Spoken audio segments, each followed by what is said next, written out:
Bonsoir à tous et bienvenue pour une soirée très particulière à cette médiathèque Alliance Baron Edmond de Rothschild, un des programmes de ce centre Edmond J. Safra, de l'Alliance israélite universelle. On a tellement d'Edmond qu'on se perd dans nos Edmonds.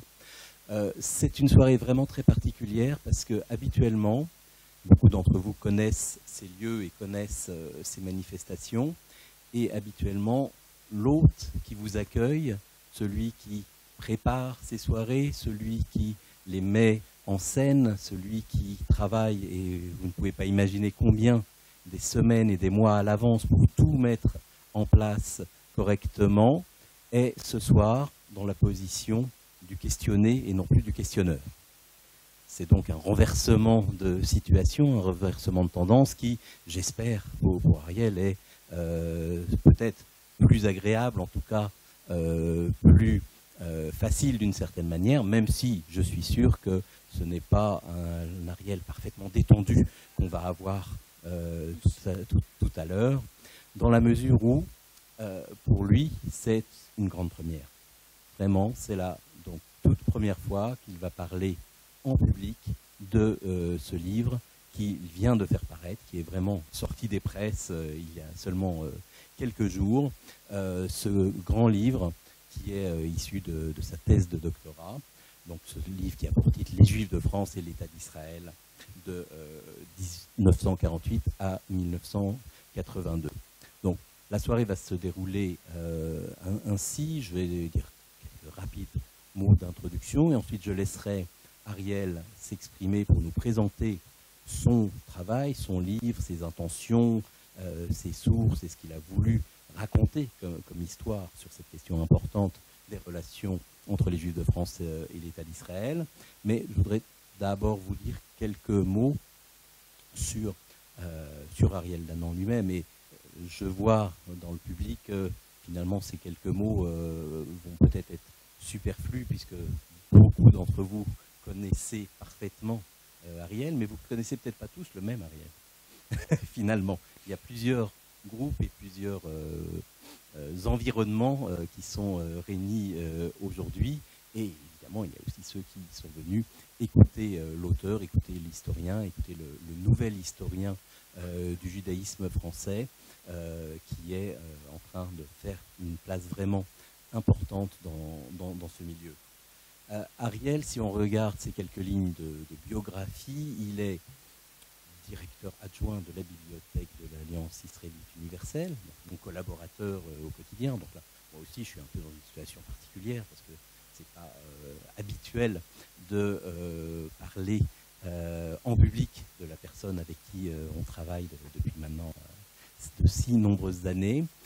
Il est le responsable de cette médiathèque Alliance Baron Edmond de Rothschild, et il en est le responsable, mais aussi le vecteur, le moteur. Depuis si longtemps maintenant, ça fait la 3e année que les activités sont en place dans ce lieu. Il a pris en charge totalement ce nouveau métier, parce que c'était pas du tout sa préparation, c'était pas du tout ce pourquoi il avait été embauché à l'Alliance israélite universelle, si j'ose dire. Il est arrivé chez nous pour travailler sur les livres et pour travailler sur les archives. Et je dirais même, il est d'abord arrivé à l'Alliance pour travailler lui-même sur sa thèse.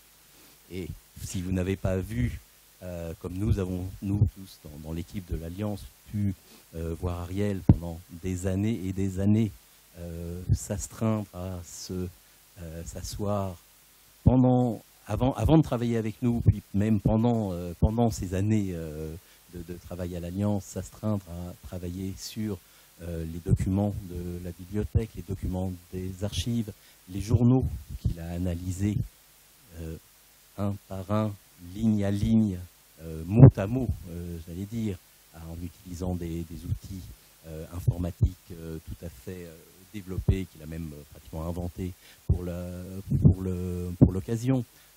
Si vous ne l'avez pas vu, s'acharner sur les ressources bibliographiques de l'Alliance, sur les collections de coupures de presse qui sont conservées chez nous, grâce en particulier particulier au travail de Doris Ben-Simon sur des années et des années, et qui l'ont beaucoup aidé là aussi dans ses recherches, vous ne pouvez pas imaginer la somme d'efforts, la somme de travail qui sont réunis dans ce volume, dans ce relativement petit volume, si j'ose dire, mais petit volume parce qu'il y a un artifice de l'éditeur et de l'imprimeur. C'est édité sur du papier très fin, c'est dans un format broché et non relié, parce que sinon, ça devrait être un volume à peu près 2 fois plus épais que ce que vous avez en main. Ariel, c'est également maintenant un des grands spécialistes, non seulement de cette histoire des Juifs de France d'après la Seconde Guerre mondiale, qui est un champ de découverte, disons, et un champ de recherche en plein développement, c'est aussi un des grands spécialistes de l'histoire des Juifs d'Afrique du Nord, dans son ensemble. Il est, outre ses attributions professionnelles à l'Alliance, il est vice-président de la Société d'histoire des Juifs de Tunisie et d'Afrique du Nord, et puis il est secrétaire général de la Commission française des archives juives également. Donc il est à un carrefour où il occupe une place tout à fait importante, prépondérante, avec sa place également au sein de la Société des études juives, et j'en oublie peut-être, mais en tout cas, c'est les principales activités, disons, qu'il développe, j'allais dire extra-professionnellement, mais tout cela est très lié, et ça montre son implication, c'est-à-dire que pour lui, l'histoire des Juifs, que ce soit l'histoire des Juifs de France, l'histoire des Juifs d'Afrique du Nord, en particulier l'histoire des Juifs d'Afrique du Nord pendant la Seconde Guerre mondiale, ce sont plus que des sujets académiques, ce sont aussi des passions, et c'est, je pense, ce qu'il a envie de transmettre le plus largement possible. Et puis, il y a un autre Ariel dont on ne verra peut-être pas les aspects ce soir, mais c'est aussi un très grand spécialiste de la Chazanout. C'est un artiste également, donc je ne lui demanderai pas, non seulement par respect, mais pour ne pas le troubler plus, de nous faire des démonstrations ce soir, mais on a déjà eu l'occasion, dans des soirées de la médiathèque, d'entendre aussi ses talents de chanteur. Donc voilà, c'était une personnalité extraordinaire, très riche, qui a, pendant ces années, non seulement fait preuve et continue à faire preuve d'une activité énorme, malgré des difficultés et des problèmes intimes, familiaux que vous connaissez et qui l'ont évidemment beaucoup marqué. Et malgré ça, il est toujours avec nous, avec notre équipe, dans un enthousiasme et une sorte de leadership bienveillant, c'est-à-dire qu'il entraîne les gens autour de lui pour travailler, et pour tout ça, vraiment, je voulais le remercier. Donc, je vais laisser maintenant la parole à Ariel, qui va nous présenter son travail, ce grand livre issu de sa thèse, et je reviendrai ensuite auprès de lui pour quelques questions et lancer le débat avec la salle. Je vous remercie.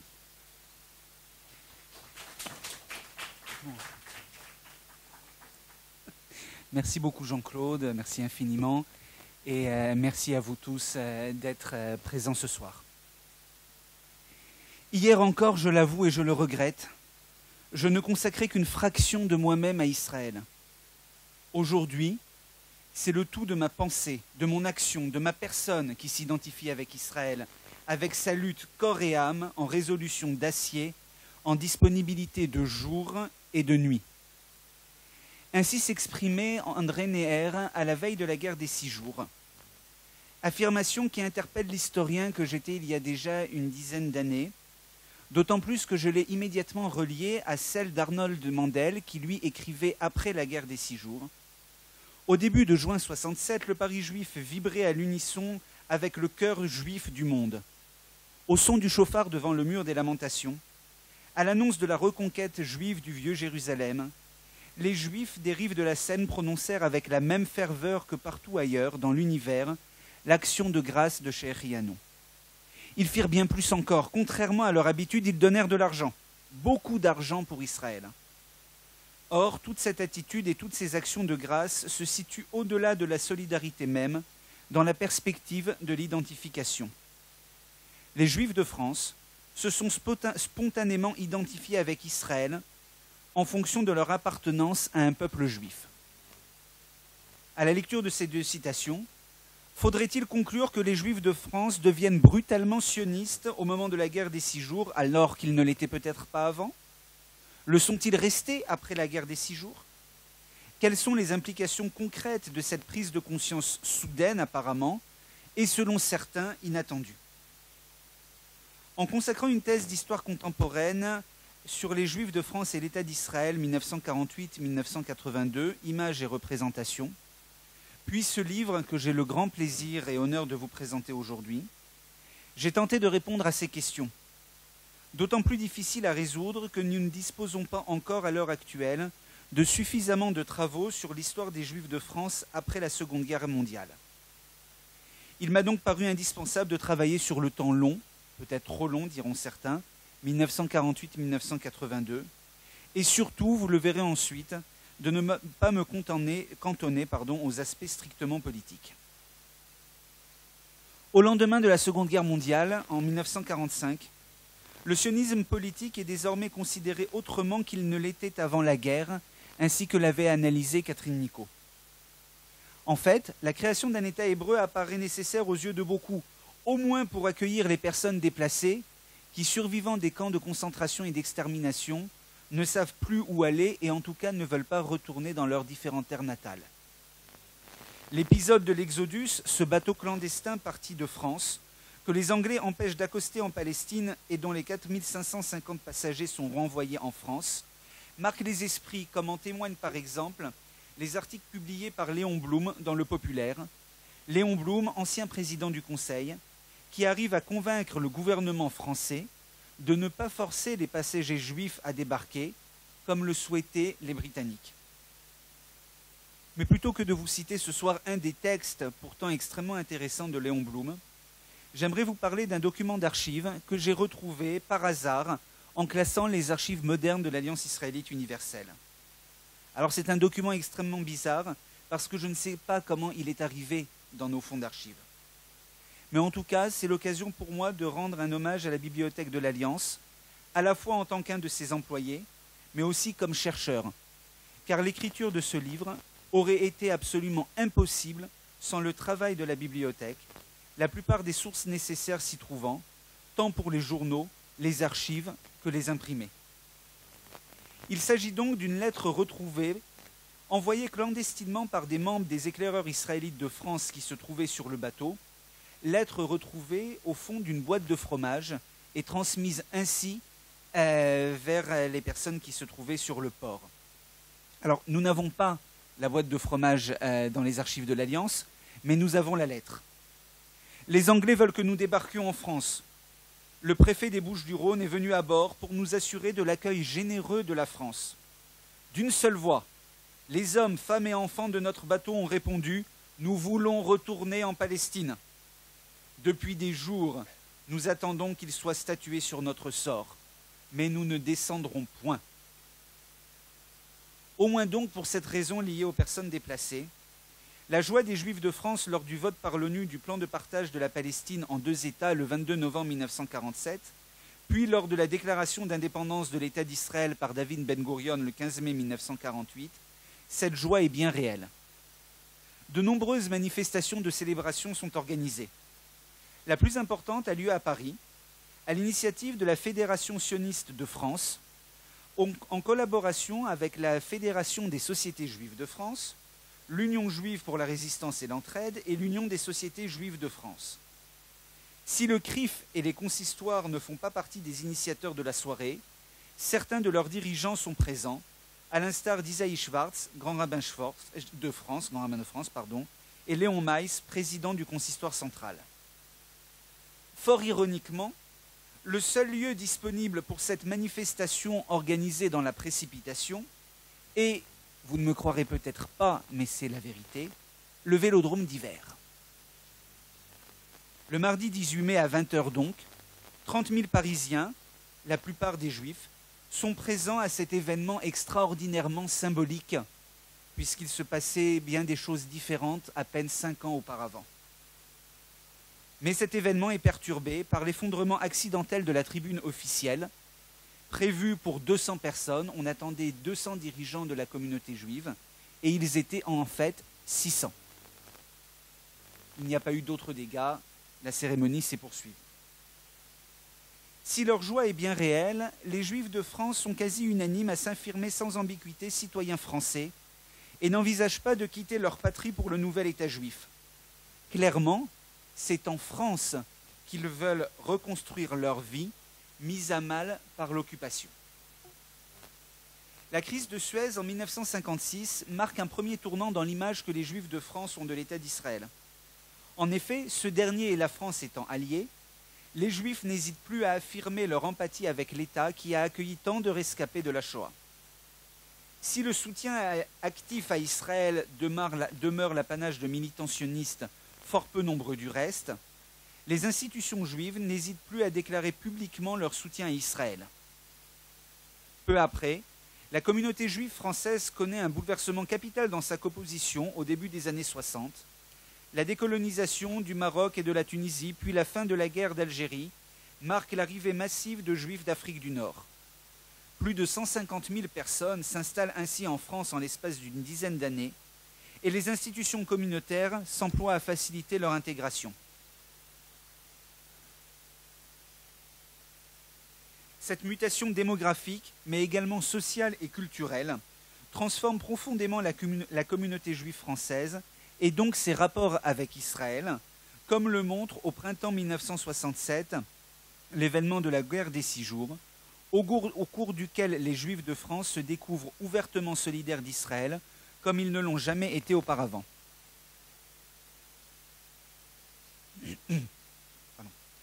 Ils sont ainsi des centaines de milliers à manifester dans toute la France et les dons financiers atteignent des sommes jamais égalées. Ils sont également nombreux à se rendre en Israël comme volontaires pour remplacer les travailleurs partis au front et travailler dans les kibbutzim et dans les usines. Cette mobilisation spontanée marque l'échec des associations sionistes, mais également des institutions communautaires qui n'ont pu qu'après coup tenter de canaliser les actions de solidarité à travers le comité de coordination des organisations juives. Il s'agit réellement d'un mouvement populaire, de la rue, pourrait-on dire, et qui dépasse tout ce qui était imaginable. La guerre des 6 jours, puis la déclaration du général de Gaulle en novembre 1967, qualifiant le peuple juif de peuple d'élite sûr de lui et dominateur, provoque un changement dans le rapport des Juifs à la France. Pour la première fois depuis 20 ans, ils ont l'impression que leur patriotisme et leur attachement à la France est remis en cause directement et violemment, et qui plus est, par le premier personnage de l'État. Les réactions des Juifs sont immédiates. Les dirigeants communautaires réaffirment à la fois leur patriotisme à l'égard de la France et leur solidarité avec l'État juif. L'entrevue entre le grand rabbin de France, Jacob Kaplan, et le président de la République, à l'occasion des vœux du 1er janvier 1968, donc un mois et demi après cette déclaration, y est largement consacrée. J'ai été le premier à publier, il y a quelques années, un compte-rendu de la main du grand rabbin de France de cet entretien, retrouvé par hasard aux archives du ministère israélien des Affaires étrangères à Jérusalem. L'incompréhension entre le grand rabbin et le président de la République est réelle. Ainsi, je cite le grand rabbin Kaplan, « Alors il a déclaré, le général de Gaulle, que ce qu'il a dit sur le peuple juif était élogieux. Il a repris l'expression « peuple d'élite sûr de lui-même et dominateur » pour la souligner. D'ailleurs, a-t-il ajouté, c'est un fait que les Juifs occupent de hautes situations. Je lui ai dit qu'il y a également un très grand nombre de Juifs qui se sentent opprimés, qui sont pauvres. Il a répondu que cela ne retirait rien à leur qualité personnelle. Il a ajouté qu'on ne devait pas penser qu'il avait eu l'intention de dire du mal des Juifs, et il a fait allusion aux Juifs avec qui il a été et avec qui il est en rapport. Chacun interprétera à sa convenance. Cette déclaration, en tout état de cause, pousse les Juifs de France à réfléchir à leur identité. Parmi eux, Raymond Aron, qui exprime son désarroi, se sentant abandonné par ses collègues et ses concitoyens qui n'ont pas protesté, alors que dans le même temps, pour la première fois, il se rend compte qu'Israël a de l'importance pour lui. « Je n'ai jamais été sioniste », écrit-il. « D'abord et avant tout, parce que je ne m'éprouve pas juif. Mais je sais aussi plus clairement qu'hier que l'éventualité même de la destruction de l'État d'Israël qu'accompagnerait le massacre d'une partie de sa population me blesse jusqu'au fond de l'âme. Si au lendemain de la guerre des 6 jours, beaucoup de Juifs sont euphoriques, il n'en est plus de même 6 ans plus tard lors de la guerre de Kippour. C'est le moment où, à l'évidence, les Juifs de France craignent le plus une destruction de l'État d'Israël, plus qu'en 1967. État d'Israël qui ne parvient à vaincre la coalition arabe qui l'a attaqué qu'après 3 semaines de durs combats et au prix de la mort de très nombreux soldats. Cette crainte exprimée par les Juifs de France se double d'une empathie affichée aux yeux de toute la France et d'une solidarité financière efficace grâce à l'action de l'Appel unifié juif de France, instance centralisatrice de collecte née au lendemain de la guerre des 6 jours. De plus, les Juifs de France et leurs institutions représentatives n'hésitent plus à condamner de manière très virulente la politique de la France au Proche-Orient, politique considérée comme partiale et injuste envers l'État d'Israël. C'est également ce qui ressort des réactions des Juifs de France lors de l'assassinat des athlètes israéliens aux Jeux Olympiques de Munich en 1972 ou lors du détournement de l'avion d'Air France vers Entebbe en 1976. Ils sont en outre très nombreux à être fiers de l'État d'Israël et de sa réaction, une opération militaire réussie afin de sauver les otages d'Entebbe. D'autre part, ces 2 attaques terroristes mettent en relief la prégnance du souvenir de la Shoah lorsque les Juifs de France évoquent Israël, État refuge pour les persécutés, luttant pour sa survie et celle de ses citoyens. Les années 1970 sont donc une période d'identification croissante des Juifs de France à l'État d'Israël. S'ils se montrent généralement satisfaits pour des raisons différentes du processus de paix engagé avec l'Égypte à partir de 1977, ils n'hésitent pas non plus à blâmer la politique du Premier ministre Menachem Begin. Ce regard critique n'est pas le signe d'un certain éloignement, mais plutôt d'un changement d'image. Israël n'apparaît plus comme un pays uniquement composé de rescapés de la Shoah à défendre coûte que coûte, mais un État normal avec ses qualités et ses défauts. Et il est surtout reproché au Premier ministre israélien de ne pas aller suffisamment vite dans le processus de paix et de ne pas faire suffisamment de concessions. Se dessine ainsi l'image de Juifs de France qui, souvent favorables à l'État juif, s'identifient de plus en plus à lui et témoignent de leur solidarité de manière de plus en plus visible. Ils n'hésitent pas, dans cette optique, à critiquer la politique moyenne-orientale des différents présidents de la République, et il est légitime de penser qu'un nombre certain de Juifs français votent en 1981 pour François Mitterrand, dans l'intention de désavouer également la politique de Valéry Giscard d'Estaing. Le voyage que le nouveau président de la République effectue en Israël en 1982, fin de mon étude, satisfait ainsi au moins sur la forme ceux qui espéraient un changement de la politique française au Moyen-Orient. Ainsi que nous l'avons constaté tout au long de notre étude, les Juifs de France ne constituent en aucun cas un ensemble monolithique qui permettrait des analyses globalisantes. Certains groupes de Juifs, notamment à l'extrême gauche, se montrent, contrairement aux principales institutions représentatives, très critiques à l'égard d'un État auquel ils s'opposent, notamment au sujet de la question palestinienne. Néanmoins, le soutien de beaucoup d'entre eux, à l'instar de l'Union juive pour la résistance et l'entraide, du journal Presse Nouvelle Hebdo, de certains intellectuels tels que Vladimir Rabin, leur soutien est acquis à Israël en 1967 et 1973, car ils ne peuvent eux non plus supporter l'idée de voir détruire Israël.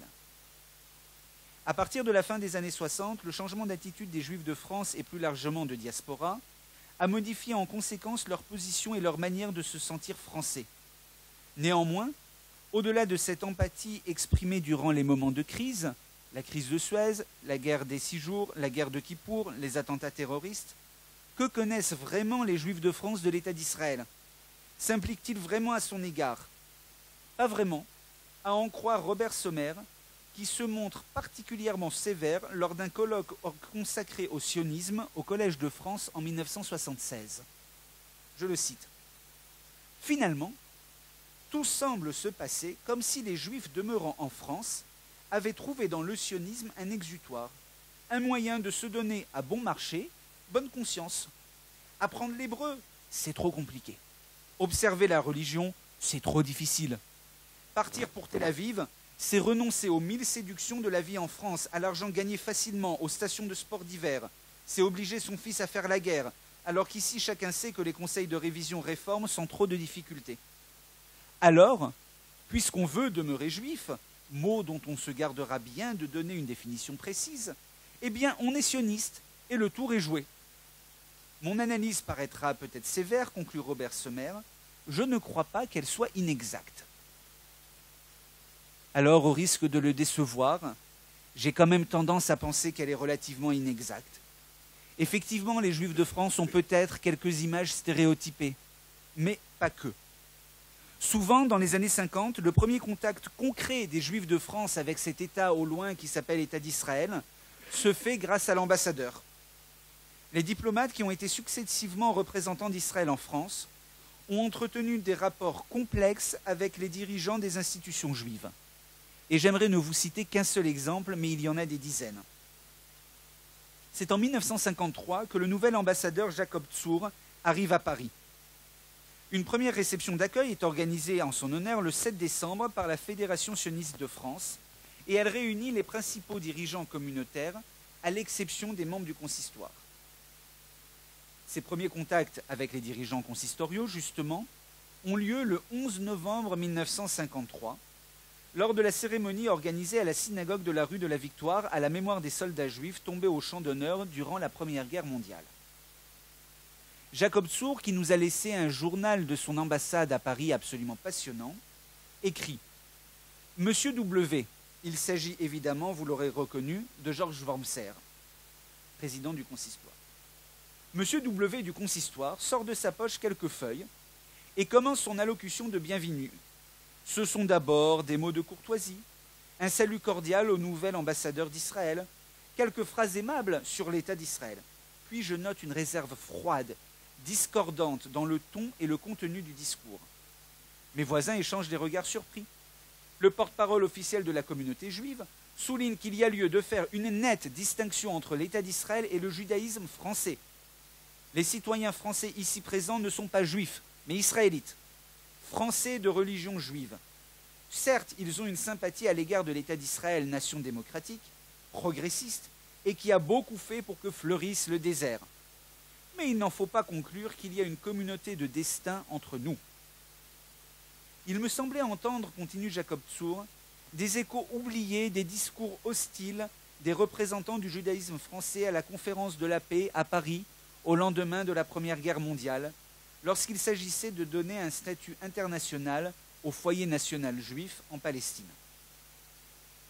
Face à ce discours assez emporté, marquant clairement les limites de la solidarité des Israélites français, tels que les définit Georges Wormser, le nouvel ambassadeur renonce à son discours de courtoisie et affirme la vision différente de l'État qu'il représente, n'hésitant pas à souligner que l'orateur n'a pas tiré les conclusions de la période de l'occupation et que le but de l'État d'Israël est de venir à l'aide de nos frères, dit-il, partout où ils seraient en danger. Jacob Tzur rapporte que certains dirigeants communautaires, notamment un des responsables de l'Alliance, dont il ne cite pas le nom malheureusement, s'ils sont d'accord avec le président du consistoire de Paris, regrettent la forme et le moment choisi, tandis qu'une part importante du public condamne les propos tenus. L'ambassadeur mentionne ainsi dans ses mémoires que lors d'une séance du consistoire de Paris, le président Wormser est fortement critiqué. C'est intéressant, mais après avoir dépouillé les archives du consistoire de Paris, il n'est fait nulle mention d'un éventuel incident lors d'une réunion. Que retenir donc de cet incident? Principalement que les dirigeants de la communauté juive, à l'instar des juifs français dans leur ensemble, se considèrent proches de l'État d'Israël, mais qu'ils réaffirment dans le même temps leur qualité de Français. Ils ont aussi certainement peur du regard de leurs concitoyens, qui pourraient les accuser de double allégeance, crainte régulièrement évoquée. À cet égard, un exemple à Strasbourg, toujours avec Jacob Tzur, accueilli par le maire de Strasbourg qui lui a dit « Oh, vos concitoyens sont des gens merveilleux à Strasbourg. » Or Jacob Tzur l'interroge en lui disant « Mais il n'y a que très peu d'Israéliens à Strasbourg. »« Oui, mais les Juifs, vous m'avez évidemment compris, voyons. » Cet incident avec Georges Wormser a donc beaucoup plus d'importance qu'une simple incompréhension lors d'une cérémonie officielle.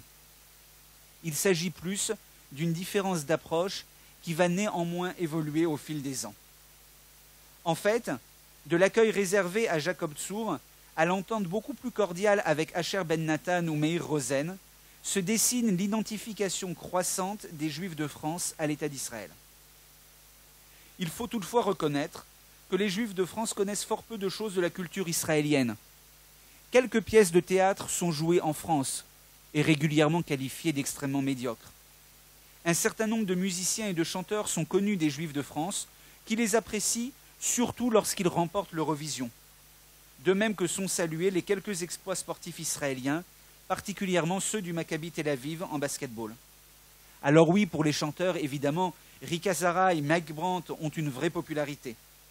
De la même manière, des films israéliens sont diffusés en France avec des fortunes diverses, le plus apprécié étant pour cette époque, jusqu'en 1982 évidemment, étant Rosa je t'aime, adapté d'un livre de fait par un Moshe Mizrahi par exemple.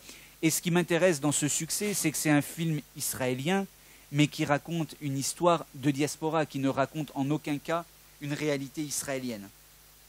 De la même manière, très peu d'auteurs israéliens sont traduits en français, à l'exception des plus connus, tels que Agnon lorsqu'il reçoit le prix Nobel de littérature.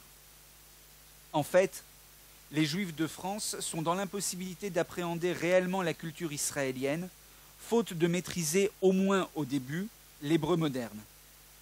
Parvenir à faire enseigner cette langue dans de bonnes conditions a été l'objet d'un long combat, également auprès des Juifs eux-mêmes, mais qui a connu un réel succès jusqu'à aujourd'hui. En définitive, la meilleure manière pour les Juifs de France de connaître l'État hébreu est de s'y rendre. Il est malheureusement impossible de déterminer la proportion de ceux qui passent des vacances en Israël. Personnellement, j'ai tendance à dire qu'ils ont été à peu près 30% à se rendre au moins une fois en Israël. Mais ces 30% retirent des impressions fortes, favorisant l'empathie et la solidarité, d'autant plus qu'il s'agit souvent de groupes de jeunes qui partent dans des voyages organisés et qui, après coup, décident de s'investir pour la solidarité et dans des associations sionistes. Les voyages se développent à partir de la fin des années 60. Il n'est plus question de prendre un bateau jusqu'à Haïfa pendant plusieurs jours, mais le déplacement aérien est moins cher et plus facile. D'autre part, des infrastructures touristiques adéquates existent désormais en Israël, et les Juifs de France sont attirés par la possibilité de visiter la vieille ville de Jérusalem et plus généralement de connaître un pays qu'ils admirent pour sa victoire de juin 1967 et au sein duquel ils ont souvent de la famille. Et les publicités d'El Al que j'ai étudiées sur toute la période sont particulièrement frappantes parce que notamment l'une d'entre elles va mêler les belles plages de sable fin, la chaleur même en février, et également un poème de Rabbi Yehuda Halevi, le célèbre poète du Moyen-Âge. Donc vous voyez un mélange des genres qui est tout à fait frappant dans ces publicités d'El Al. Si les Juifs de France connaissent finalement peu de choses de la culture et de la société israélienne, il est quand même un sujet qui les intéresse, le kibboutz. Système demeuré minoritaire au sein de l'État, mais glorifié et mis en valeur par ce dernier, il est souvent admiré bien qu'incompris par les Juifs de France, malgré leurs nombreux séjours au sein de ces kibbutzim. Les journaux juifs publient de nombreux témoignages de francophones ayant fait le choix de s'installer définitivement dans un kibboutz ou de volontaires. Ces récits émanent quelquefois d'enfants, à l'instar de ceux publiés en 1949 et en 1952 dans Ami, journal pour les jeunes fondé et dirigé par le célèbre pédagogue Isaac Pougatch. Quelques années après la guerre, un enfant qui vient d'immigrer en Israël avec son frère et de s'installer dans un kibboutz décrit sa nouvelle vie dans une lettre à ses camarades restés en France. Je vais essayer de t'expliquer comment tout est installé ici, mais je crois que c'est difficile à imaginer, tout est si différent de la France. Chaque groupe a sa maison, ce sont de drôles de petites maisons. De loin, on dirait de petits cubes blancs posés par terre. Le toit est plat, et l'été on dort sur cette terrasse. Derrière les maisons commencent les jardins et les vergers, limités par d'immenses cactus plus grands que moi. Sur les feuilles, poussent par endroits des espèces de petites bosses allongées rouge brique. Ce sont des sabras, les fruits de cactus. Ils sont couverts d'épines et de piquants, mais quand on sait les ouvrir, ils ont un parfum merveilleux. Ce sont d'ailleurs comme les enfants israéliens qu'ils apprennent à connaître. Quand nous sommes rentrés de cette promenade, Au lieu de rester toujours ensemble, mon frère et moi, et de parler français, nous avons essayé de bavarder avec eux, nous servant de nos mains, de nos pieds et des quelques mots d'hébreu que nous avions appris. Nous avons passé une journée épatante. Ils nous ont expliqué un tas de choses sur la vie ici, et nous avons essayé de leur décrire Paris, mais je crois qu'ils n'ont pas compris comment a été fait le métro. Ce témoignage enfantin résume bien le dépaysement que connaissent tous les juifs arrivant au kibbutz. Des volontaires plus âgés sont également plus sensibles à l'organisation sociale et économique particulière qui permet aux kibbutznikim d'avoir de nombreux loisirs, puisqu'en dehors du travail, leurs besoins quotidiens sont pris en charge par le groupe.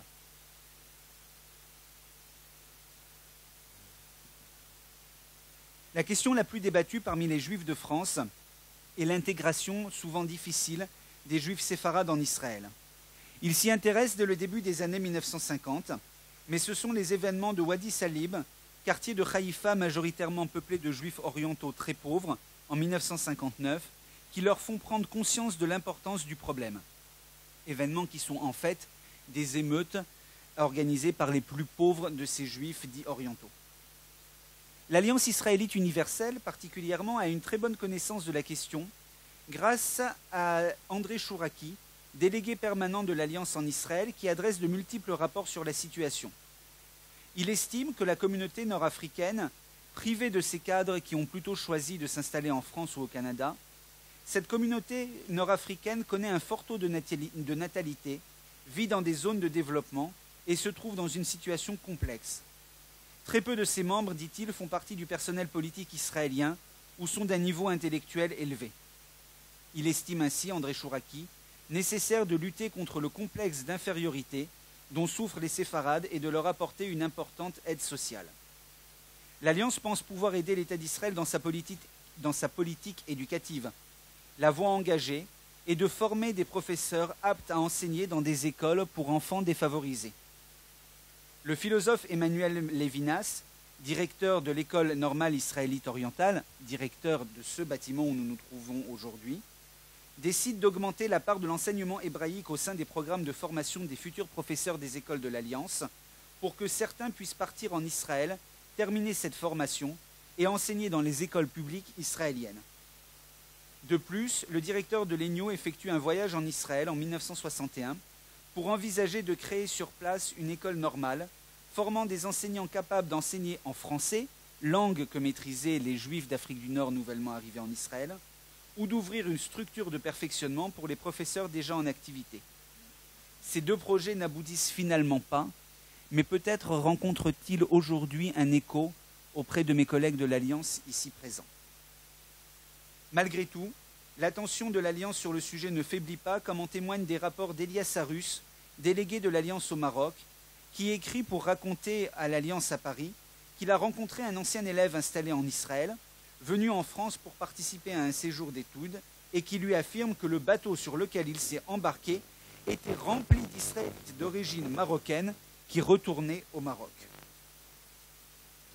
Au cours des années 1970, lorsque les revendications des Israéliens orientaux augmentent, devenant même quelquefois violentes avec la formation du groupe des Panthères Noires, le débat en France prend une nouvelle ampleur entre ceux qui considèrent qu'il n'y a pas lieu de critiquer Israël même de l'intérieur et ceux qui pensent au contraire que le rôle des Juifs de diaspora est aussi d'aider Israël à trouver une solution à cet épineux problème. Malgré tout ce que je viens de vous dire, la plupart des Juifs ne connaissent pas vraiment Israël, n'ont que quelques images stéréotypées. En revanche, Israël occupe de plus en plus une place conséquente dans la vie des Juifs de France. Sans que cela suscite de débats très importants, Israël arrive à s'imposer comme un porte-parole légitime des victimes du génocide nazi. C'est le cas tout d'abord lorsqu'il négocie aux côtés de la Clems Conférence les réparations que la RFA est contrainte de verser au peuple juif. Israël est également unanimement salué pour l'arrestation du bourreau Adolf Eichmann en 1960 et pour le procès qu'il organise l'année suivante. Adolf Eichmann est condamné à mort, et c'est là que cela pose problème à certains juifs français, qui considèrent, à l'instar d'André Neher, que les impératifs moraux d'Israël sont extrêmement élevés et qu'il ne faut pas les bafouer en exécutant même Adolf Eichmann. Ce n'est en revanche pas l'avis de beaucoup d'autres personnalités interrogées, tels que Henri Bulafro, qui lui considère que tout criminel nazi doit être condamné à mort et exécuté par l'État d'Israël, représentant légitime des victimes du génocide nazi, bien que sur un plan juridique, l'État n'existait pas au moment de la Shoah. Israël est également considéré comme un refuge symbolique en cas de grave montée de l'antisémitisme en France, même si une alia réelle envisagée pour cette raison est très rare.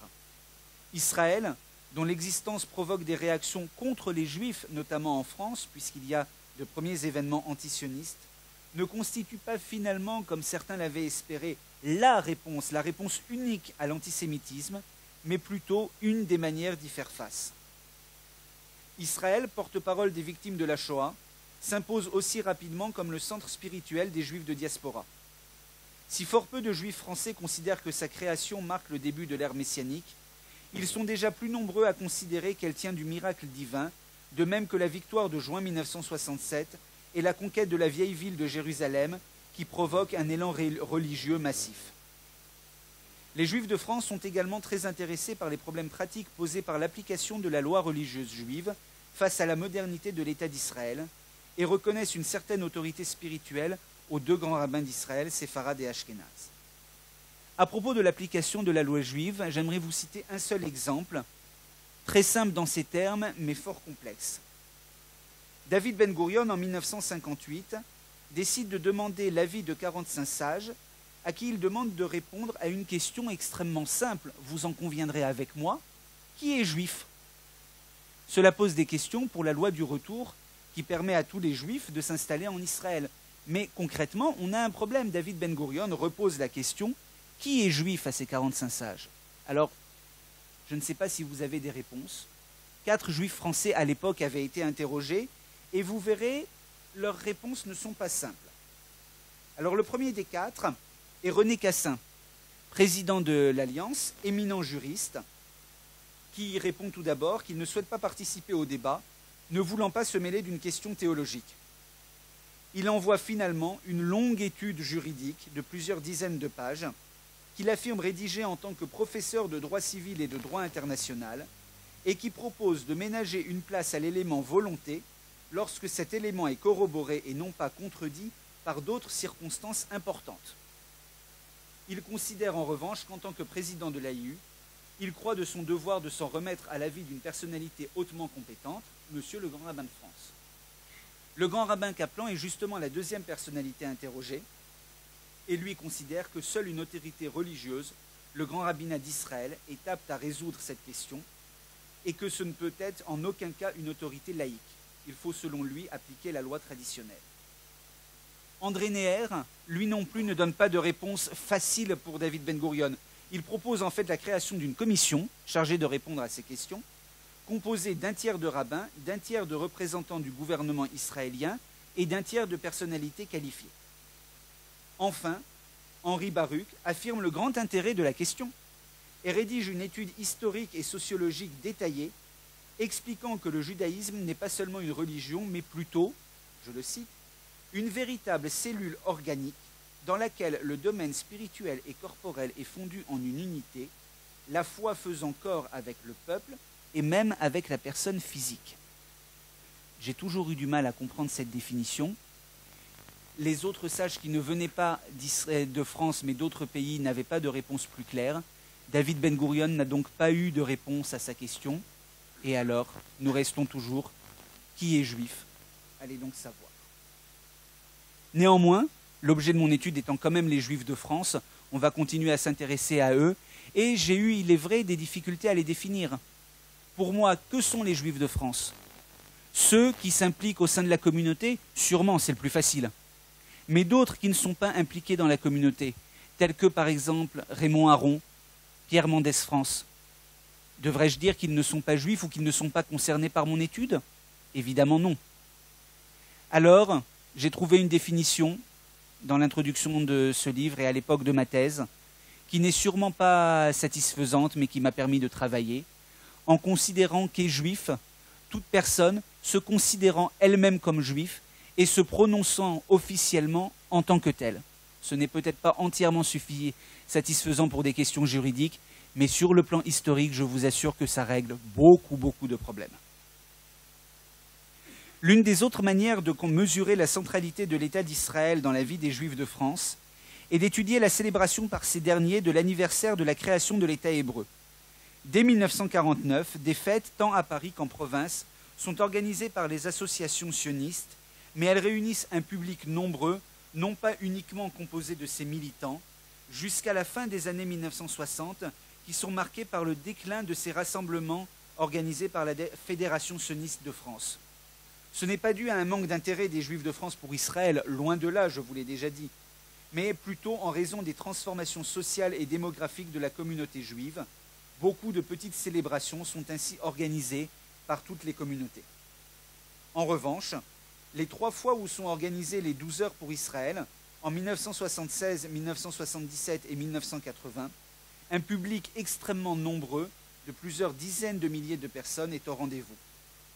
Il est particulièrement intéressant de voir que c'est lors de ces événements centrés sur Israël que se déchirent les institutions juives et que le CRIF et les caciques de la communauté juive organisée sont remis sévèrement en cause, notamment par l'association Renouveau Juif d'Henri Hachdenberg, futur président du CRIF.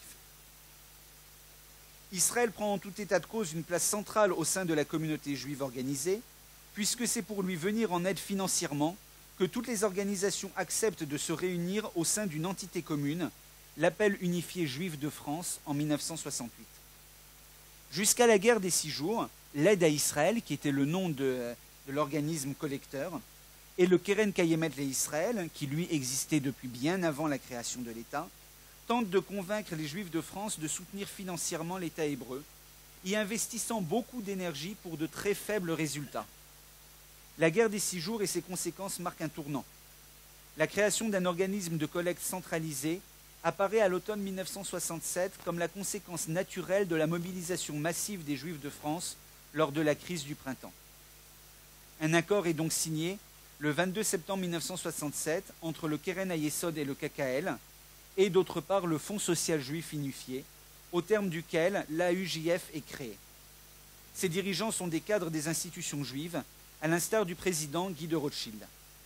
Au terme de cet accord, les sommes récoltées sont réparties par moitié jusqu'aux 2 milliards d'anciens francs. Au-delà, un tiers est attribué pour le FSJU et 2 tiers pour Israël.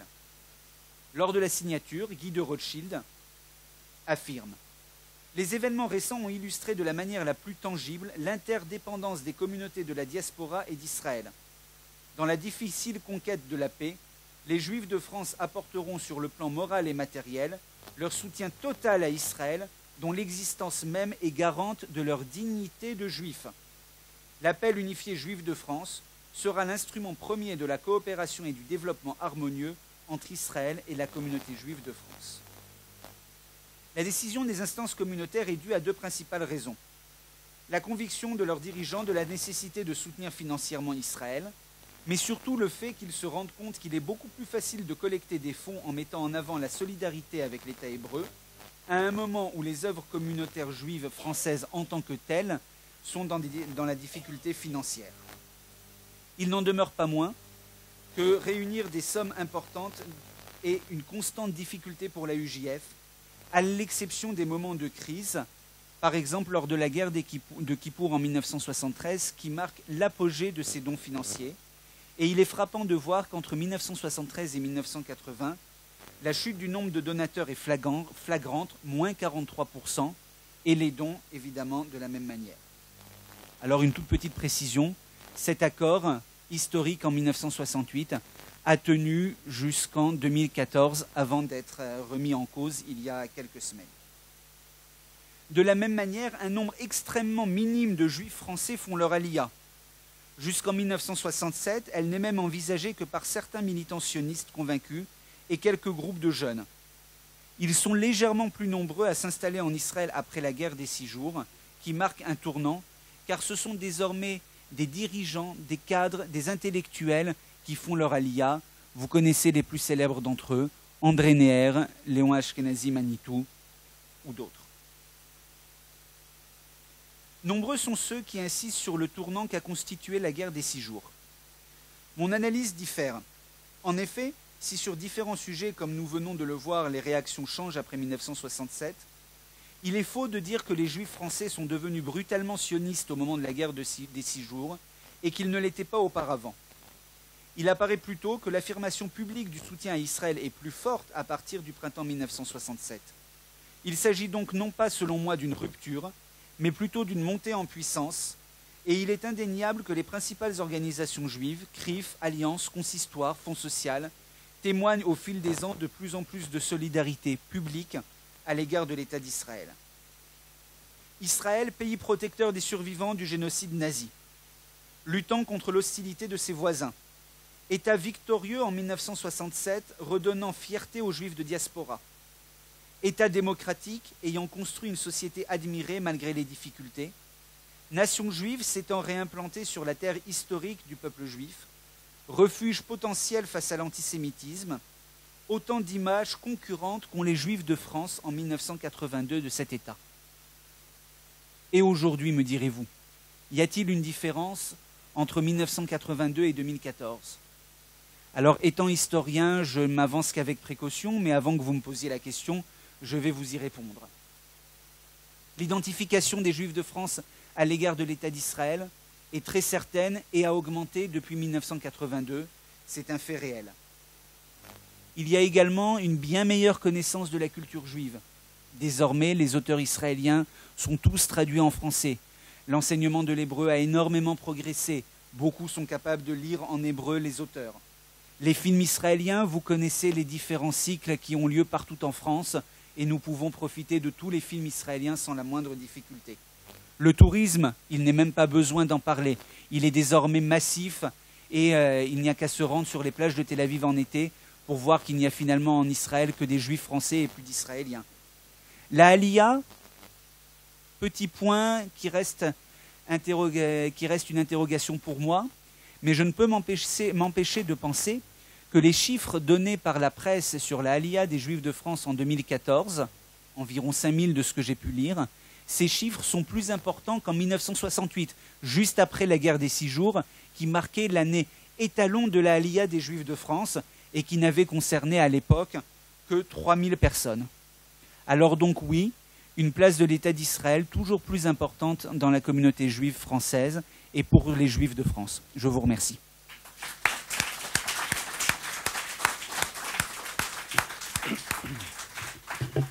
Merci beaucoup Ariel pour cet exposé qui d'abord nous donne envie d'en savoir plus et donc de lire le livre et qui est une synthèse rapide et vraiment très inédite de ces relations, et c'est ce qu'on trouve dans le livre, de ces relations envisagées sous de très multiples aspects. Ce n'est pas seulement l'histoire politique des Juifs de France, ce n'est pas seulement l'histoire religieuse, mais c'est vraiment de multiples éclairages qui concourent à donner une image très, très précise et très vivante de l'évolution de la situation des Juifs en France et de leurs relations en Israël. J'aurais peut-être une question à poser à Ariel Danan avant de laisser la parole à la salle.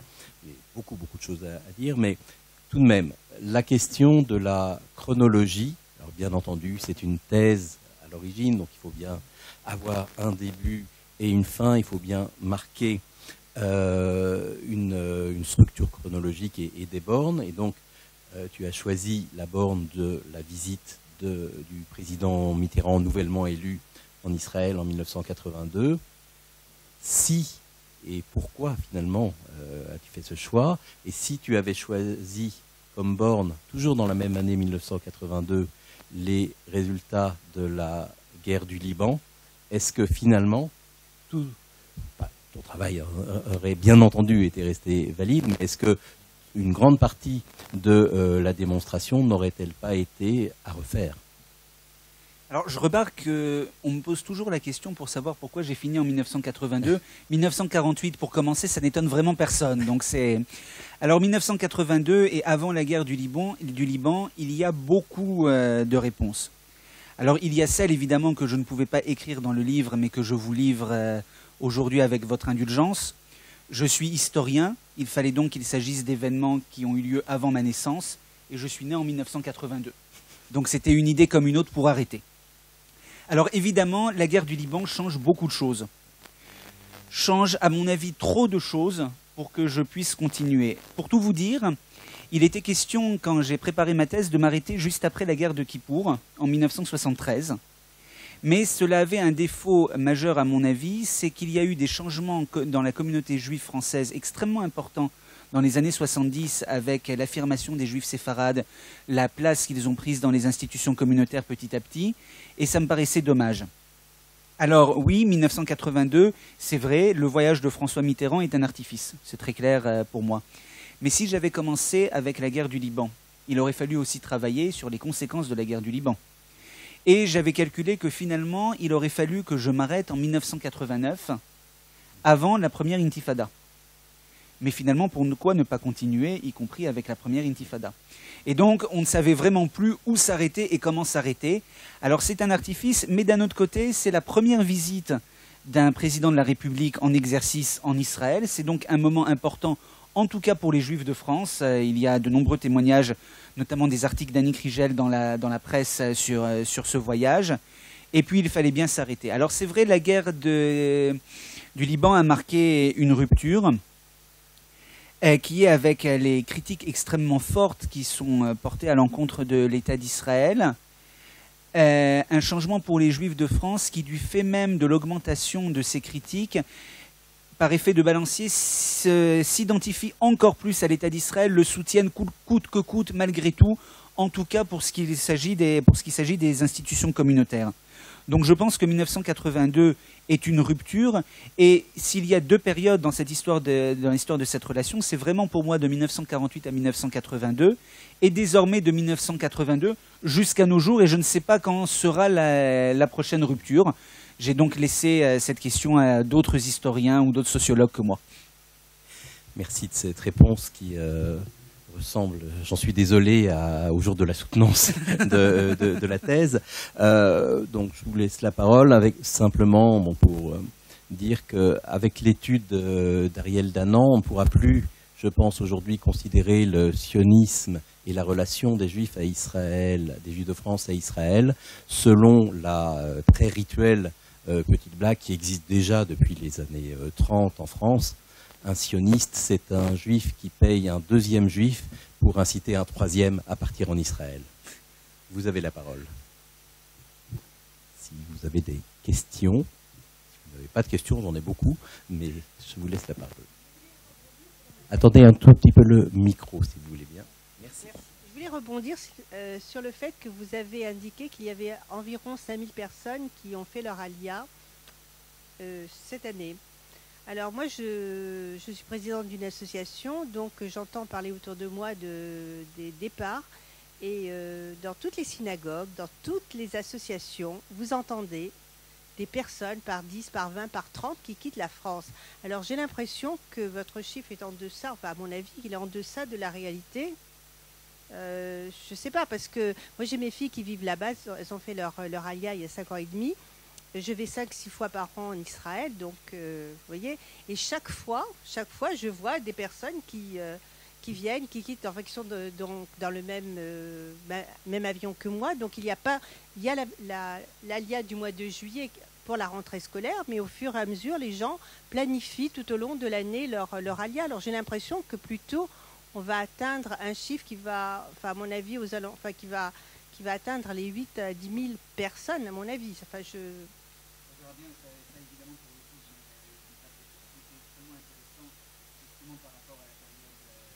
que j'étudie et qui est un vrai changement, vous avez raison, c'est très réel.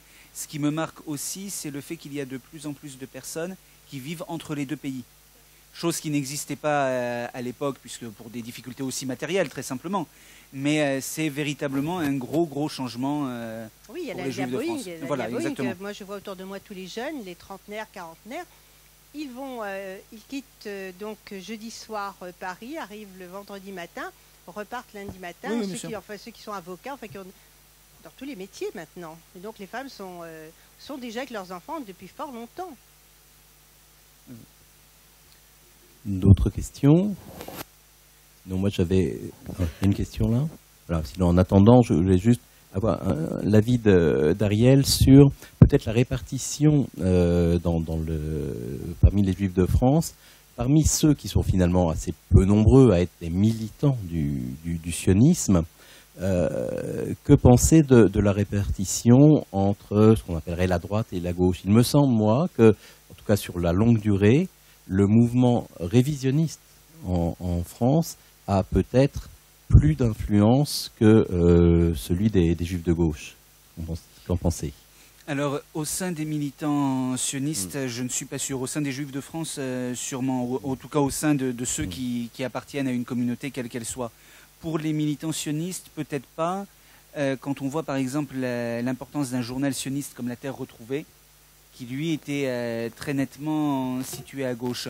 Mais plus qu'une vraie rupture politique, c'est en fait tout simplement le fait que jusqu'en 1977, si je ne me trompe pas, c'est la gauche qui est au pouvoir en Israël. Et cela joue évidemment. Donc j'ai tendance quand même à penser, en tout cas jusqu'en 1982, que la plupart des militants sionistes, en tout cas ceux qui ont occupé des fonctions telles que Joseph Fischer par exemple, etc., sont plutôt marqués à gauche. Mais peut-être avez-vous raison et cela change peut-être après la guerre de Kippour justement. Puisque c'est la fin d'une génération, ce sont des jeunes qui prennent le pouvoir dans ces différentes associations, qui n'ont pas les mêmes idées, et c'est en fait le même processus tout simplement en Israël. Vous avez le micro? Attendez juste le micro. Vous.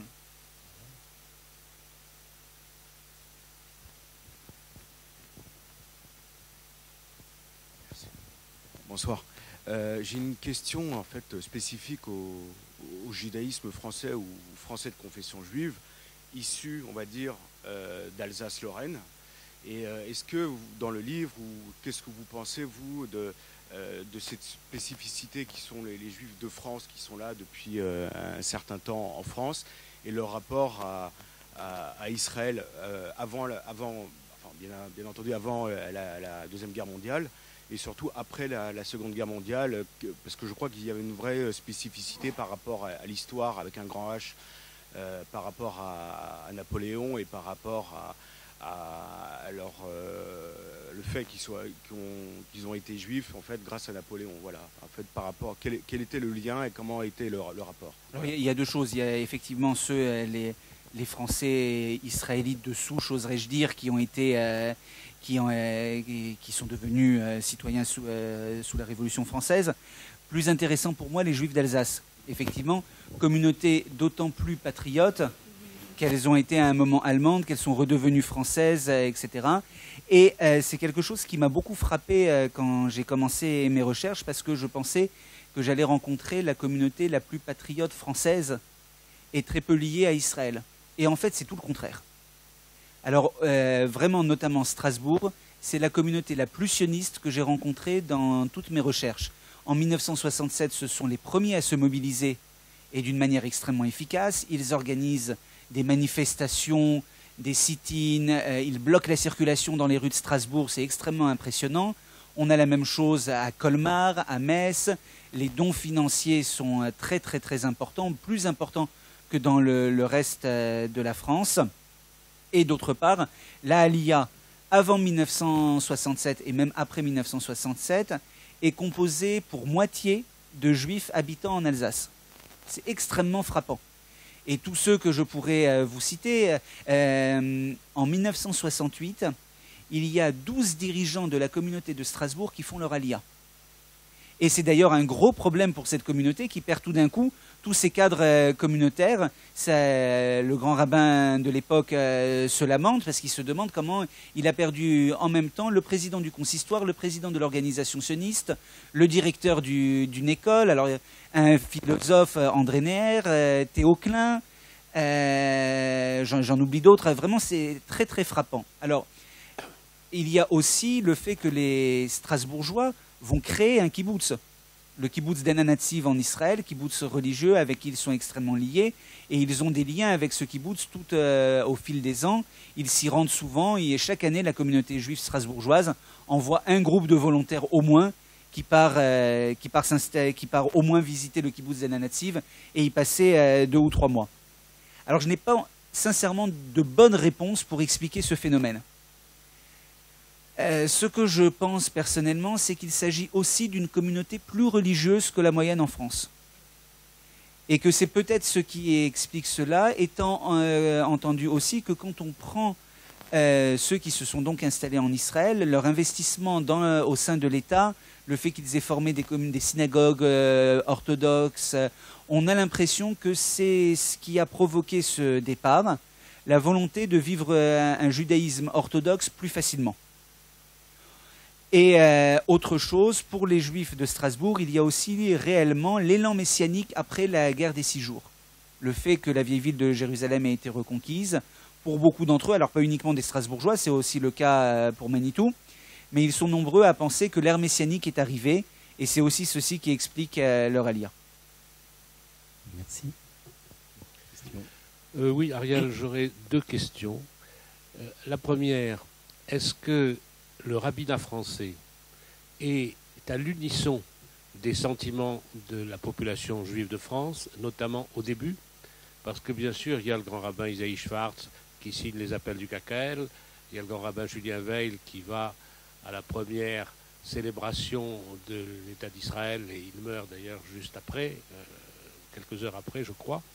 Mais quand le grand rabbin Kaplan est élu grand rabbin de Paris en 1949 pour succéder à Julien Veil, Georges Wamser, justement le président du consistoire de Paris à l'époque, pas encore du central, lui interdit de continuer à présider le mouvement des sionistes religieux et même d'aller à une réunion sioniste. Et le force même à démissionner du conseil d'administration de l'école Yabné. Et le grand rabbin Kaplan s'incline.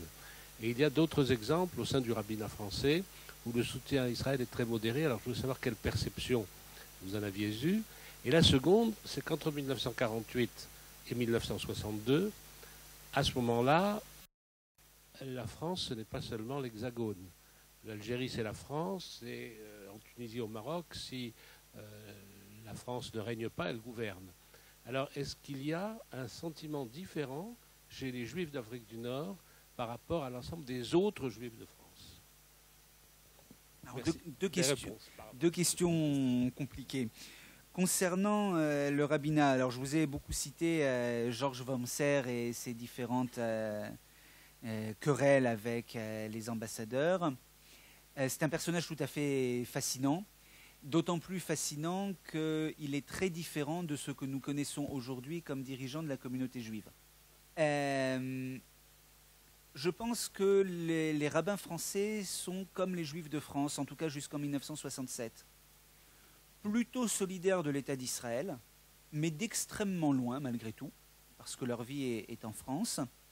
Et en tout cas, il est vrai qu'il n'y a aucune prise de position publique les concernant. Ils sont extrêmement discrets, je pense, parce qu'ils se sentent, ils ne sont plus fonctionnaires, mais ils ne veulent surtout pas prendre parti. C'est une période où tout le monde a peur d'être accusé de double allégeance. Et donc, à l'exception de quelques rabbins vraiment militants sionistes, ils sont tous extrêmement discrets. C'est très frappant avec le grand rabbin Kaplan, parce qu'en 1949, il écrit un texte où il essaye de clarifier les rapports entre les Juifs de France et Israël. Et dans sa perception, je pense qu'elle avait évolué ensuite, il expliquait que l'État d'Israël pour les Juifs, c'était comme le Vatican pour les catholiques. Et donc il essayait de placer le curseur sur le champ religieux, mais ce n'était pas...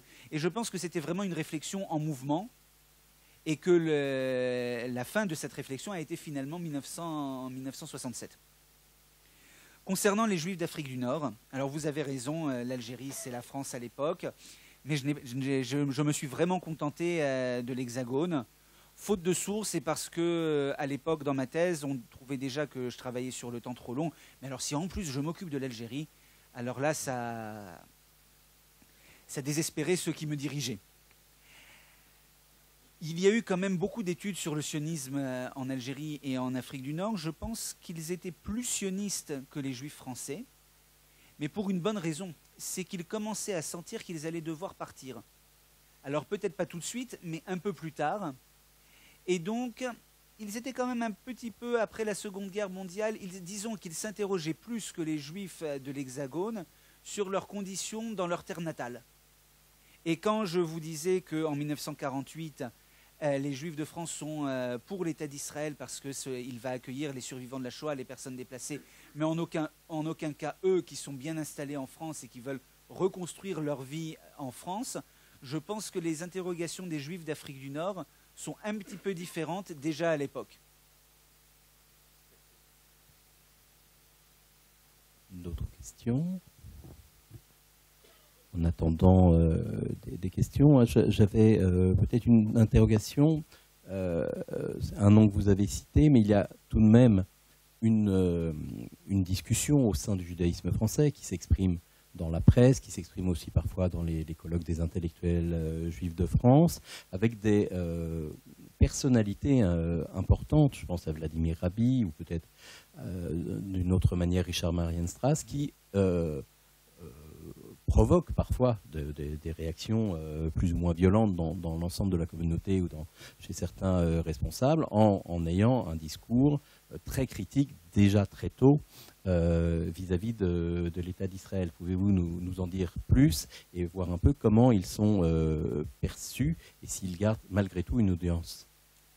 Alors, ce qui m'a frappé quand j'ai fait mes recherches, c'est que justement ces intellectuels sont déjà extrêmement critiques à l'égard de l'État d'Israël avant 1967, avant la guerre des 6 jours, et donc avant la question palestinienne, qui est finalement après ce qui va les pousser le plus à critiquer Israël. Ce qui m'a frappé dans un deuxième temps aussi, c'est que, alors il y a par exemple dans des articles de Richard Marienstrass ou de Vladimir Rabhi, vous les citiez les deux, dans Presse Nouvelle Hebdo, un journal d'extrême gauche, des articles d'une violence inouïe contre l'État d'Israël. Tout simplement parce que avec des argumentations qui sont reliées à l'idéologie communiste. Et donc on accuse l'État d'Israël d'être un État capitaliste, de ne pas répondre au mouvement progressiste, colonialiste. Alors ça viendra après, mais alors après 1967, là c'est évidemment la principale critique qui est faite à l'État d'Israël. Et ce qui m'a malgré tout frappé dans un deuxième temps, c'est que dans les moments de crise, ils taisent leurs critiques. Alors, au niveau de leur audience, ils en ont eu une effectivement importante, il n'y a aucun doute là-dessus, mais rapidement, finalement, ils vont être, comment dire, quasiment exclus des cercles communautaires, de toutes les institutions juives. Par exemple, je suis très frappé que Vladimir Rabhi ne pouvait plus publier dans la plupart des journaux juifs, à l'exception des nouveaux cahiers publiés par l'Alliance, qui lui ont permis de continuer à exprimer ses positions, y compris sur plein d'autres choses qu'Israël. Mais alors la question est beaucoup plus large que simplement sur ces intellectuels de gauche. Il est très difficile dans toute l'étude que j'ai faite de mesurer l'audience de ces journaux, de ces intellectuels. L'Arche publie des articles sur Israël, mais comment savoir par combien de personnes ont-ils été lus? Est-ce que finalement, en s'intéressant, mais ça c'est quelque chose que nous connaissons tous, qui nous intéressons à l'histoire des Juifs, particulièrement après la Seconde Guerre mondiale, nous sommes capables d'écrire l'histoire des Juifs au sein des dirigeants communautaires, des différentes institutions de la communauté. Nous sommes capables d'écrire l'histoire de ceux qui sont affiliés à une communauté, qui participent d'une manière ou d'une autre à la vie communautaire. Comment interpréter, comment savoir ce que pense un Juif pour qui le seul lien au judaïsme, pas à Israël, là vraiment au judaïsme et à la communauté, c'est peut-être la lecture une fois par an de l'Arche. C'est peut-être quand il lit un article du Figaro ou du Monde sur la guerre des 6 jours en 1967, une réaction de solidarité. Ça, comme pour tout le monde, pour toujours tout le temps dans l'histoire des représentations, quantifier cela est extrêmement difficile. On ne peut pas y arriver malgré tout. D'autres interrogations, remarques, questions? Monsieur, pardon, excusez-moi. Merci. Je voudrais d'abord féliciter Ariel pour tout ce travail qui a certainement demandé beaucoup d'efforts et de patience pour mettre à jour tout cela. On a parlé tout à l'heure des différentes montées en Israël qui correspondaient à des crises qui étaient en fait correspondant à une guerre en Israël. Est-ce que ce chiffre va augmenter ou est-ce qu'il y a une lame de fond par rapport à une évolution et une constatation de la situation actuelle? Je n'en ai absolument aucune idée. Ça vraiment c'est quelque chose, je ne peux pas y répondre. j'ai quand même tendance à penser, mais c'est du ressenti, c'est en aucun cas une réflexion historienne, ou j'ai tendance à penser que l'été 2014 va peut-être marquer une rupture. Je n'en sais rien, vraiment. C'est l'un des événements qui pourrait marquer une rupture, mais je pense que d'aucuns ont pensé en 1982, après la guerre du Liban, qu'il y allait avoir là aussi une lame de fond au niveau de la Aliyah, et elle n'a pas eu lieu. Alors, sait-on jamais. Et puis, je pense aussi que la Aliyah, à n'importe quelle période, est liée à un événement en Israël, mais également, avant tout, à la situation des Juifs de France dans le pays où ils se trouvent. Et là encore, je suis vraiment très mal placé pour émettre un jugement. Bonsoir. Je voulais vous demander, s'il vous plaît, vous avez parlé des Juifs français. Après la guerre, il y a eu un certain nombre de Juifs qui n'étaient pas français en France. Les Polonais, les Roumains, les Russes. Non. Ils avaient 2 journaux, Inser Wort et Neue Presse. Je voulais savoir, s'il vous plaît, quelle est l'opinion? Est-ce que vous en avez parlé dans votre livre? Parce que c'était beaucoup de gens qui étaient concernés à cette époque-là, et personne n'en parle jamais, ne donne jamais leur ressenti. Est-ce que ces Juifs-là sont montés en Israël, comme on dit maintenant, on monte, ou est-ce que ces Juifs ont eu peur et sont restés en France, ils ne voulaient plus bouger? Voilà, merci. Alors, c'est une question piège, parce qu'évidemment, je ne parle pas le yiddish, donc je n'ai malheureusement pas consulté ces journaux. Oui, moi, je n'ai pas écrit la thèse. Alors, il y a quand même une petite réponse à vous donner. D'abord, j'ai de la chance. Ces 2 journaux avaient quelquefois des articles en français, ce qui montre bien que le changement se faisait. Et c'est évidemment ceux que j'ai consultés. Et il y avait également d'autres journaux, tels que La Terre retrouvée, le journal sioniste, qui traduisaient en français des articles de la presse yiddish. Alors, une aliyah de cette partie de la population juive en France, sûrement pas. Quelques dizaines, quelques centaines au mieux, mais très peu de choses. Leurs sentiments sont assez divers. Le sentiment majoritaire est que l'État d'Israël est nécessaire en 1948 pour les personnes déplacées, comme eux, qui viennent des mêmes régions qu'eux, mais qui n'ont pas eu la chance de s'installer en France. Donc finalement, ils rejoignent là les Juifs de nationalité française qui sont en France depuis plus longtemps. Finalement, l'État d'Israël, c'est très bien, mais pour les autres, pas pour nous. Il y a une deuxième réaction de la part de beaucoup de ces Juifs de tendance communiste, ils étaient très, très nombreux, et qui, eux, alors là, évoluent en fonction de la politique de l'URSS vis-à-vis d'Israël, qui donc au début, en 1948, est extrêmement favorable à l'État juif, et ils le sont aussi d'ailleurs sincèrement en 1948. Je pense que 99% des Juifs vivant en France sont heureux de la création de l'État d'Israël. Après, cela va évoluer avec certaines fois des critiques à l'égard de l'État d'Israël, et notamment pour ces Juifs yiddish, il y a quelque chose qui passe très mal, c'est le fait que l'État d'Israël négocie avec la Clems Conférence pour obtenir des réparations à la fin des années 50 de la RFA pour la Shoah. Il y a 2 réactions. D'abord, l'État d'Israël n'est pas du tout légitime. Ce sont nous les victimes de la Shoah. Qu'est-ce que vient faire l'État d'Israël dans cette histoire?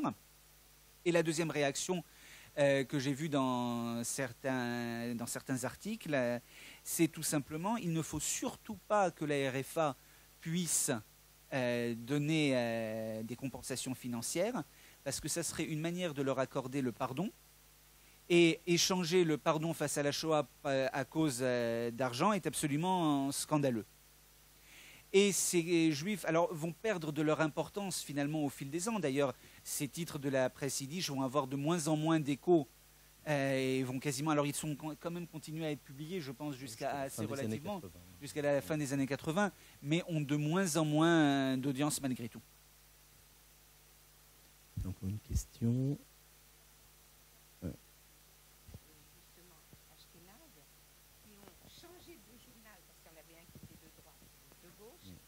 Le journal de gauche a commencé à taper contre Israël, ils ont changé de journal. Ils se sont oui, bien sûr. Oui, oui. Une dernière. Une dernière question. Deux petites questions. Je voulais juste rebondir sur la première question que je vous avais posée. Est-ce qu'il y a une spécificité du judaïsme français par rapport à juifs d'Europe, on va dire, proches de la France et Israël? Est-ce qu'il y a vraiment une spécificité où ça peut être rapproché par rapport à, je sais pas, à la Belgique, à l'Allemagne, je sais pas, à la Suisse, à l'Italie, ou c'est vraiment spécifique à la France? Alors, j'aurais beaucoup de mal à vous répondre, tout simplement parce qu'il n'y a pas d'études comparables pour les autres pays. Quelques éléments malgré tout. La communauté juive française est en Europe la plus importante, déjà à l'époque. Et cela change, à mon avis, beaucoup de choses. Par exemple, dans les années 50 ou 60, les juifs en Allemagne représentent fort peu de choses. Alors, une différence, par exemple, qui là est bien réelle, qui avait été documentée à l'époque, pour la Grande-Bretagne, si on compare la France à la Grande-Bretagne, il y a moins de juifs en Grande-Bretagne. Mais par contre, alors la réponse lapidaire serait, ils sont plus sionistes en Grande-Bretagne qu'en France. Pourquoi? Parce qu'en tout état de cause, les dons financiers sont nettement plus importants en Grande-Bretagne qu'en France.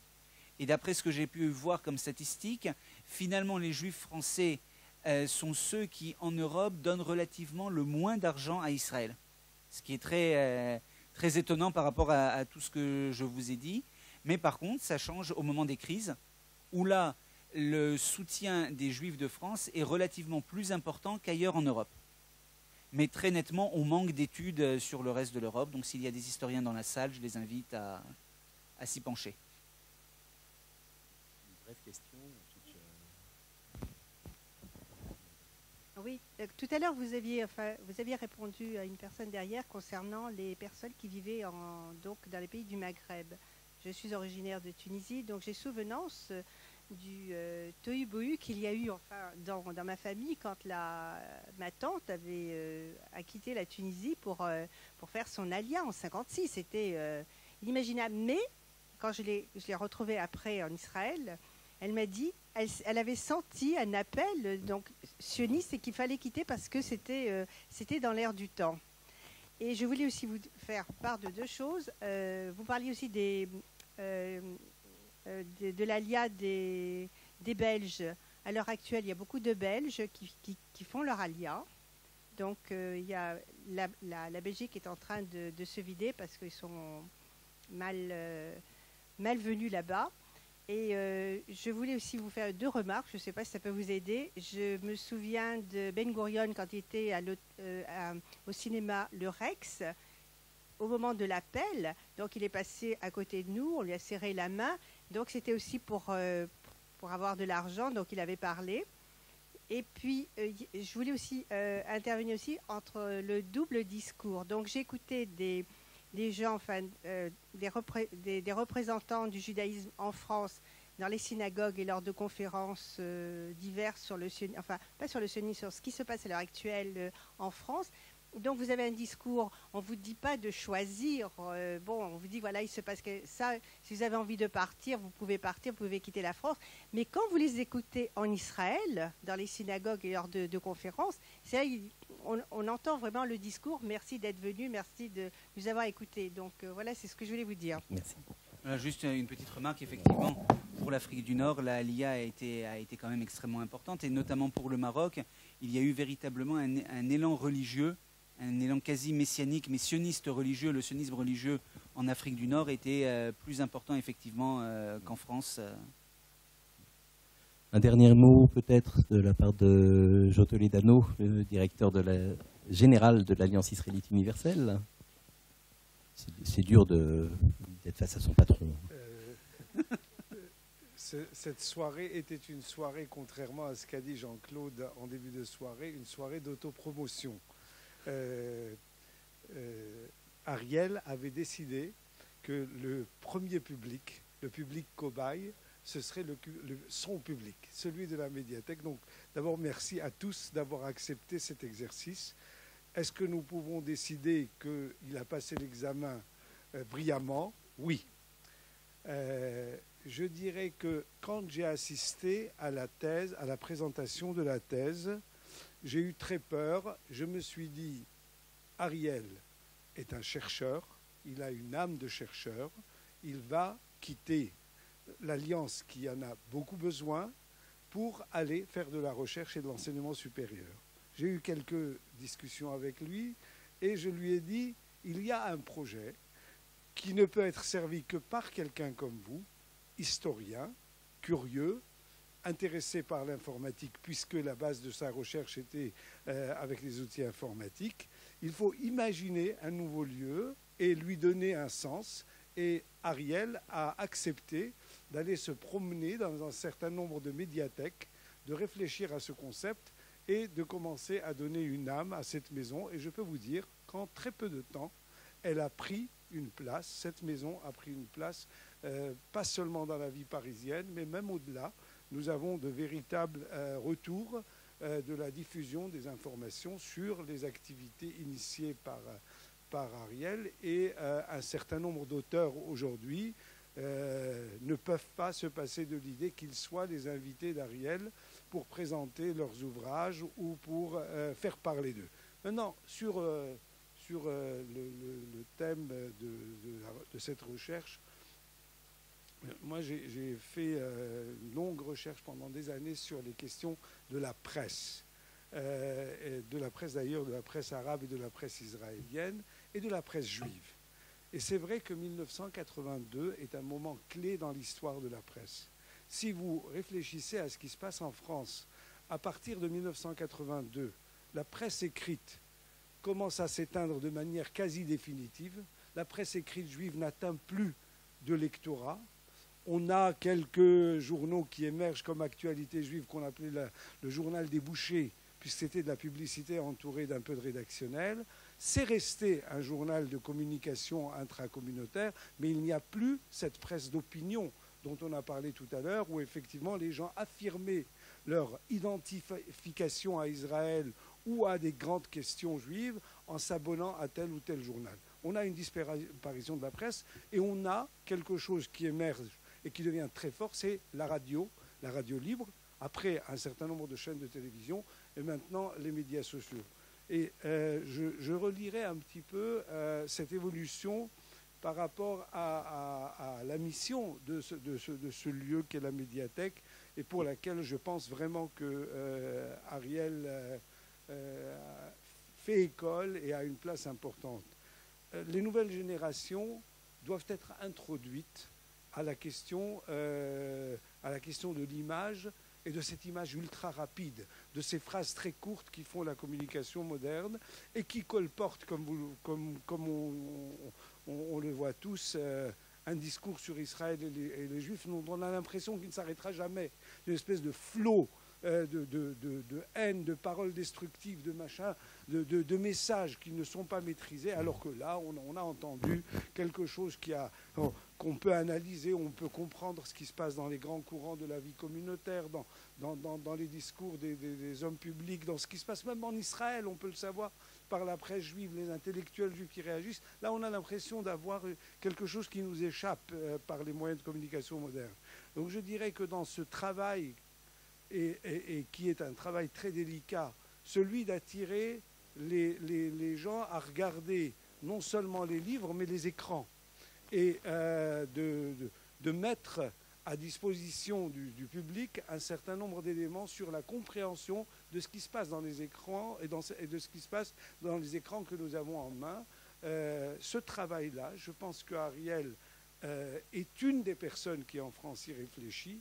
Et je dirais que c'est une des explications que je trouve au paradoxe de cette cohabitation absolument extraordinaire qu'il y a à l'Alliance entre des historiens et des éducateurs. Parce que vous avez l'impression, des historiens comme Ariel, Jean-Claude, M. Nataf ou d'autres qui sont dans l'Alliance, qui sont chez eux et qui sont très à l'aise dans l'Alliance. Quand je vois des chercheurs venir à l'Alliance, j'ai l'impression que c'est plus leur maison que celle des éducateurs. Quand je vois les éducateurs, les directeurs d'école, je me dis c'est leur maison. Mais en réalité, il y a une relation entre ces deux mondes, ces deux publics.